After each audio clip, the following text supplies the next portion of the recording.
The San Diego Padres have done it again. This team is one step closer to the NLCS after a very impressive victory yesterday over the Los Angeles Dodgers. They have a 2-1 series lead, and they have one of their aces on the mound today. So we'll break that down and much more on this episode of 3 Up, 3 Down.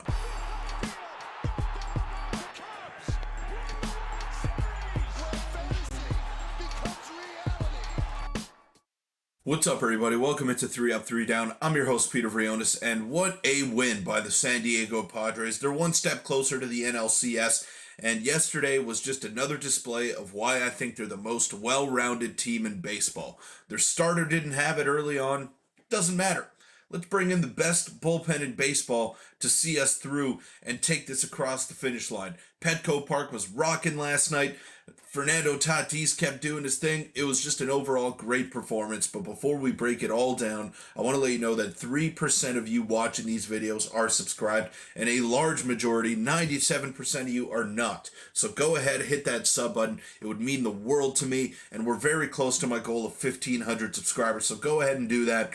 And we're going to be following the Padres the entire postseason run, which I do not expect to end anytime soon. So go ahead, hit that sub button, and let's get straight into the video here. Padres win. San Diego is one win away from advancing to the NLCS.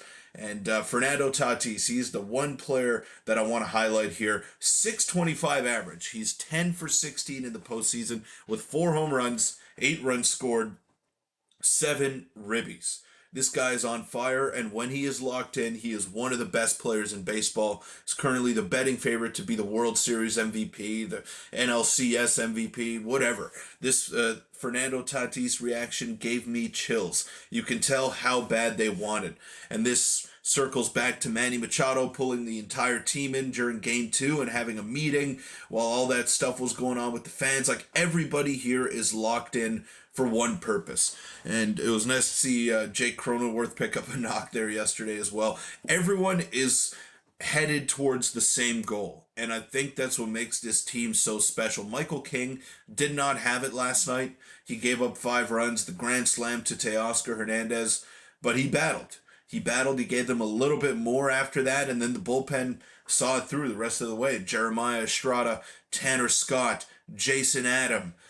You also had Robert Suarez, who I highlighted here. Suarez has looked really good lately, and I know he struggled down the stretch of the season, but this guy has been pumping gas, and he's been blowing it by guys, and I'm very impressed with what I've seen out of him. He managed to navigate through that rough patch that he had towards the end of the season, and he's now found his groove yet again and proving why he should be the closer. And the fact that he's the closer, it just makes the rest of the guys so much better as well. Like, you had Tanner Scott come in to in the 8th inning to face the top of the lineup.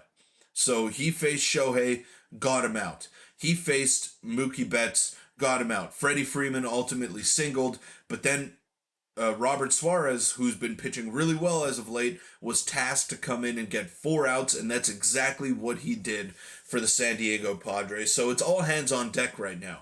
And the one thing that I want to highlight here is that today, Dylan Cease will be starting for the San Diego Padres.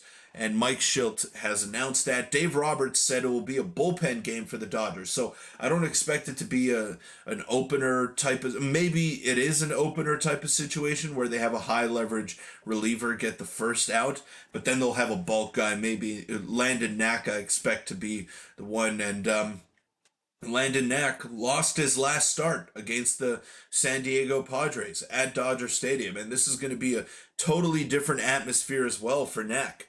He does not have too much major league experience. He's going into a raucous atmosphere at Petco Park. Everything is lining up for the San Diego Padres to wrap this baby up today, and I think they can. I really do. I picked them to win in 5. I don't think it can get to 5, honestly. Like, they'll be able to probably throw Michael King in Game 5 since he only threw 77 pitches yesterday. And Yu Darvish on short rest might be able to kind of piggyback off of what Michael King is able to give them. So maybe they can go with a 1-2 tandem there. So I'm not worried about necessarily the pitching that they would have available to them in game five, especially considering that there's an off day tomorrow if they do manage to get there. What I'm concerned about is that it's at Dodger Stadium. You have a chance to wrap it up at home today with your de facto ace in Dylan Cease. You could argue that it's Michael King, but Dylan Cease has been just as impressive this season. And you're at home. You're at home. You have your ace on the mound. You're playing better. You have all the momentum. Go wrap it up today. Don't leave anything up to doubt. Don't let it get to a game five because that's scary. I don't want to see Shohei Ohtani in a game five. I don't. He hasn't really done too much in the past couple of games, and I want it to remain that way tonight. He's an amazing player. The Padres have managed to keep him in check, so all credit goes to them and their pitching staff. But I do not want to see Shohei in a game five. I'm worried about the prospects of that happening.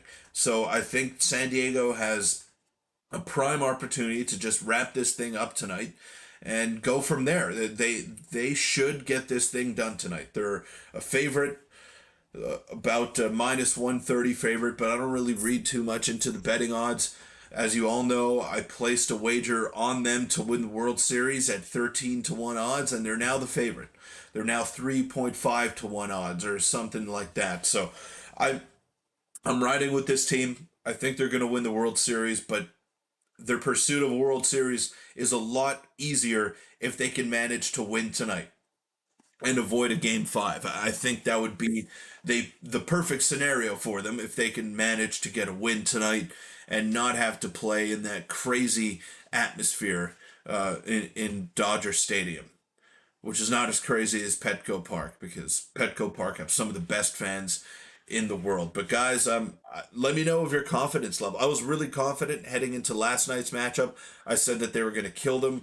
It ended up not happening. It was looking that way early on, though. It was 6-1 for the San Diego Padres, and Teoscar's home run ultimately made it 6-5, and then we had a stalemate the rest of the way. So very, very interesting there. But I was confident heading into last night's contest. I'm a little less confident today because even though it's a bullpen day for the Dodgers, their backs are up against the wall, and we haven't seen that yet. So maybe they're going to come out with a different intensity, or maybe they're just going to be the same old Dodgers and roll over and allow other teams that are theoretically worse than them to be beating them in the playoffs. But that'll wrap it up for this episode of 3 Up, 3 Down.